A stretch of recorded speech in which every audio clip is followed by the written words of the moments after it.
Hello বন্ধুরা, good morning. কেমন আছেন? আশা করি ভালো হবেন। আমিও মোটামুটি ভালো আছি। মামে এই যে পাঁচফোড়ন দিয়ে দিলাম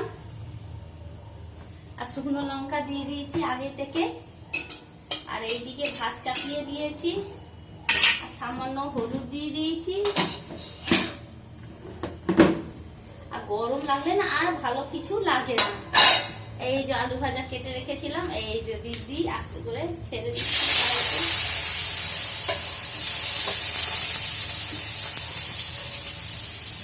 আর যা গরম দিচ্ছি, গরম একবারে।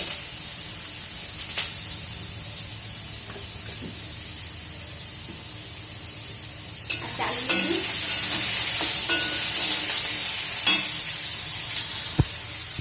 এই যে দেখুন আলু ভাজা।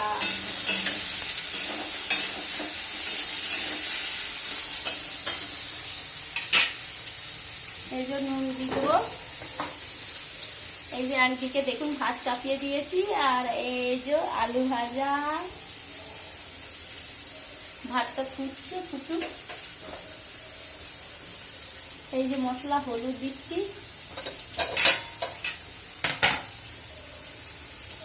সামান্য হলুদ দেবো, একটু সামান্য শুকনো লঙ্কা দেবো, এই লঙ্কা গুঁড়ি দেবো, একটু জিরে গুঁড়ি দেবো যেন ভাজাটা খুব সুন্দর হয়।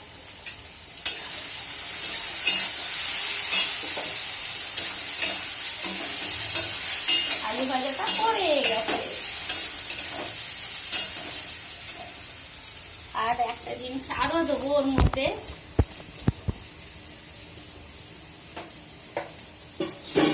একটু সামান্য আদা।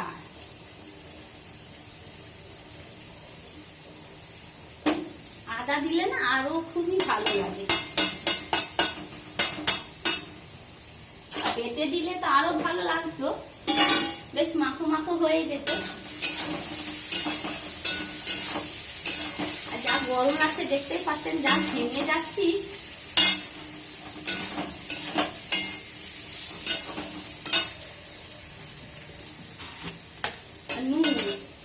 নুন দিইনি, নুন দেবো।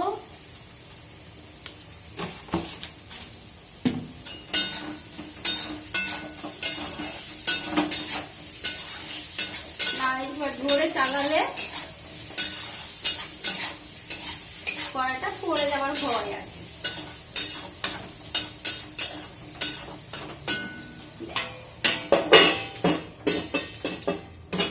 হয়ে গেছে, এগুলো ঢাকাতে রেখে দিই। লঙ্কা তুলে দিলাম,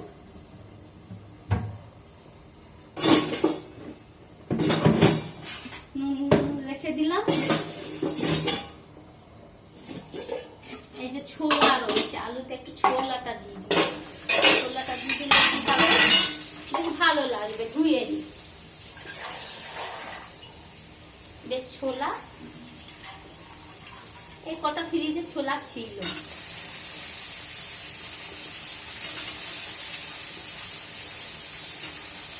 যে ছোলা মুড়ি খাওয়া হবে।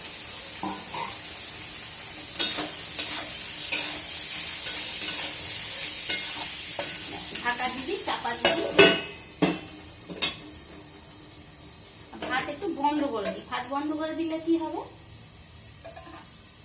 সামান্য হতে থাকবে।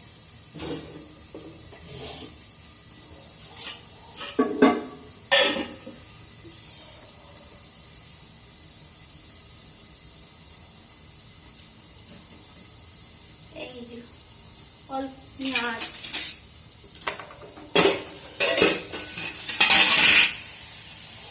এত গরম লাগছে।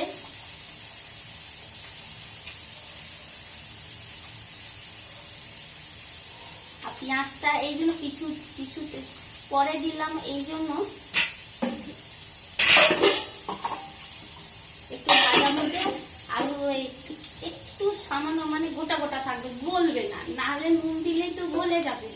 দেখুন এইদিকে পড়ে যাচ্ছে। এমনি করে আপনারাও বানিয়ে খাবেন, দেখবেন খুব ভালো লাগে। বেশ গোটা গোটা থাকবে, গলবে না, মুখে লাগবে। আলু ছোলা সব পেঁয়াজ খুব ভালো লাগে। চাপা দিয়ে দিয়েছি, হোক।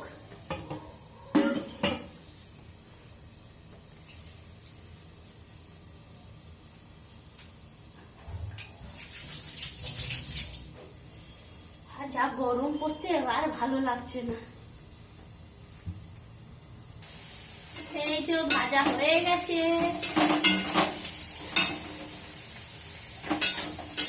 আর যা গরম লাগছে, বিচ্ছিরি গরম লাগছে।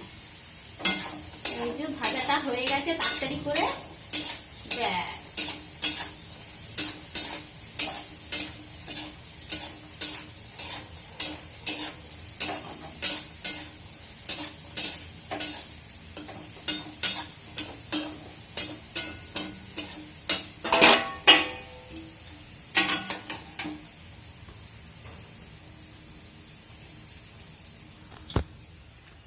এই যে দেখুন কড়কড়ে ভাজা ছোলা পেঁয়াজ আলু দিয়ে ভাজা। আর এইদিকে দেখুন শসা কেটেছি, এবারে যাচ্ছি মেয়েকে মুড়ি দিতে। বেশ হয়ে গেছে, বেশ টাটা, রাখছি। সবাই ভালো থাকবেন, সুস্থ থাকবেন।